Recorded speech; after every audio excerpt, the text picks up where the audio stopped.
நான் வந்து ஒரு ஈவி வாங்கணும்னு நினச்ச தப்பு கிடையாது. ஆனால் இதெல்லாம் ஒரு ஈவின்னு சொல்லி வாங்கினேன் பார்த்தீங்களா, அதுதான் நான் பண்ண பெரிய தப்பு. ஆல்ரெடி நம்ம எல்லாருமே ஆஃபீஸுக்கு லேட்டாக போவோம். அறக்க பறக்க ஓடி வந்து இந்த வண்டியை ஸ்டார்ட் பண்ணோம் அப்படின்னா system issue. Ola cook twelve already நான் ஒரு வீடியோ போட்டிருந்தேன். ஓலா எப்படின்னா நடு ரோட்டில் நிற்க விட்டுச்சு அப்படின்னு. அதுக்கப்புறம் சர்வீஸ்லாம் விட்டு சரி ஓகே இனி உங்களுக்கு எந்த ப்ராப்ளமே வராது, வண்டி சூப்பராக ஓடும் அப்படின்னாங்க. நான் தலைமை வேலையை கட்டிட்டான். அவன் இன்னும் திருந்தலமாமா. ஓலா நான் இன்னொன்று காமிக்கிறேன். அவங்க ஒரு அதிநவீனமான ஒரு ஆப் வச்சிருக்காங்க. இந்த ஆப் எப்படின்னா உங்க பைக் எங்க நிக்குது, உங்க பைக்ல எவ்வளவு சார்ஜ் பெர்சன்டேஜ் இருக்கு, அது எவ்வளவு கிலோமீட்டர் ஓடும், அப்படி எல்லாமே காமிக்கும். நான் பைக் ஆன் பண்ணியாச்சு. என்ன தெரியுமா வருது? Your Ola is sleeping.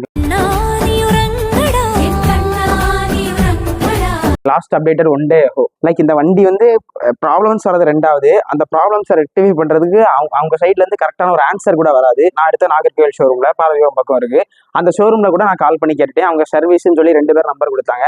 2 பேரும் ஃபோனும் எடுக்க மாட்டேங்கிறாங்க. என்ன விஷயம் தெரியல, திரும்ப கால் பேக்கும் பண்ணல. ஸோ நான் யாருக்குமே அந்த ஓலா சஜஸ்ட் பண்ண மாட்டேன். தயவுசெய்து வாங்காத. நல்ல நல்ல ஈவிஸ்லாம் இருக்கு, ஆனால் பாட்டெல்லாம் பாடும், பார்ட்டிலாம் பண்ணலாம் அப்படின்னு சொல்லி தயவுசெய்து நீங்க ஓலா வாங்கி என்ன மாதிரி கஷ்டப்படாதீங்க நண்பர்களே.